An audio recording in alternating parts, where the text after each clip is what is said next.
ముహూర్తకాలే ప్రత్యేకాః ఇది కంకణధారణం కలిసి అందరూ బొట్టు పెట్టండి పురోహితులు. సరైనటువంటి ముహూర్తానికి వారు కూడా మంచి మాంగళ్య ధారణ సమయానికి వెయిట్ చేశారు. మాంగళ్య ధారణ చూసే అవకాశం వారికి కూడా భాగ్యం దక్కింది. అది భగవత్ కృప కాబట్టి, అది పరమేశ్వరుడు యొక్క అనుగ్రహం కాబట్టి అందరం కూడా ప్రశాంతంగా కూర్చొని ఆ మాంగళ్య ధారణ అందరము చూద్దాముట. వారు కూడా రావడం ఆనందదాయకం కాబట్టి ఇటువంటి సుముహూర్తంలో ఆ పార్వతీ పరమేశ్వరులు మాంగళ్య ధారణతో ఉపయోగిస్తారు.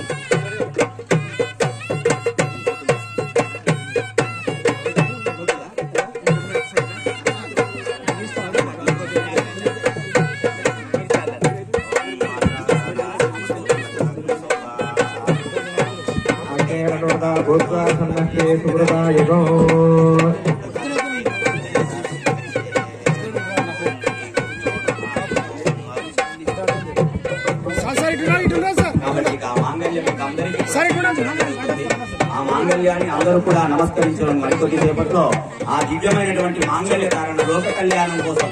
భగవంతుని కళ్యాణం ఎప్పుడైనా కూడా లోక కళ్యాణానికే జరుగుతుంది, 10 మంది మంచి కోసం.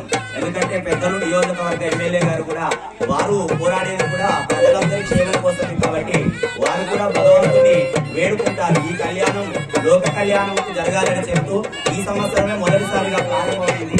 ఈ కార్తీక మాసంలో మాస శివరాత్రి ఎందుకంటే వారికి కూడా పరిచయం చేస్తున్నారు ఈ కళ్యాణం. ఎందుకంటే ఈ పార్వతీ పరమేశ్వర కళ్యాణాన్ని వీరబ్రహ్మేంద్ర స్వామి దేవాలయాన్ని నిర్వహిస్తున్నటువంటి లక్ష్మీ నారాయణ గారు మరి ఇక్కడ కమిటీ మిగిలిన భక్తులందరూ కూడా ఈ సంవత్సరం కళ్యాణాన్ని నిర్వహించాలనేటువంటి ఉద్దేశంతో మొదటిసారి కార్తీక మాసంలో మాస శివరాత్రికి ప్రతి సంవత్సరం కూడా ఈ విధంగా కళ్యాణాన్ని నిర్వహిస్తామని వారి ఈ సంవత్సరం నన్ను కూడా మంచిర్యాల నుంచి ఆహ్వానించారు పురోహితులుగా. ఈ సంవత్సరం నిన్నటి నుంచి కూడా దయాత్మికంగా 2 రోజులుగా ఈ కార్యక్రమం జరుగుతుంది. ఈ 2వ రోజు కళ్యాణ కార్యక్రమంతో సాయంత్రం పల్లకి తిరుగుతూ ముగుస్తుంది. ఆ కార్యక్రమం వివరణ మీకు కూడా అందించాం కాబట్టి మీరు కూడా ప్రజాక్షేమం కోసం పోరాడే నాయకులు కాబట్టి ఈ పార్వతీ పరమేశ్వర కళ్యాణం లోక కళ్యాణం కోసం ప్రజలందరి శ్రేయస్సు కోసం కాబట్టి మీరు కూడా మంచి ముహూర్తానికి వెయిట్ చేశారు. భగవంతుడి దయ వల్ల మీకు ఇటువంటి ఆ పార్వతీ పరమేశ్వరుడు చక్కని రాజకీయ పరంపరను చక్కని విజయాన్ని ఆ పార్వతీ పరమేశ్వరుని అందించాలని వేడుకుంటూ ఇటువంటి సుముహూర్తంలో అందరికీ ఆ పార్వతీ పరమేశ్వరుడు దయ, ధర్మపురి వాసులైనటువంటి లక్ష్మీ నరసింహుడి దయ అందరికీ కలగాలనేటువంటి సుముహూర్తం అవుతూ చక్కగా మాంగళ్య ధారణ జరుగుతుంది. గట్టి మేళం వాయించండి, వాయిద్యాలను వాయించండి, గట్టి మేళం ఇవ్వండి.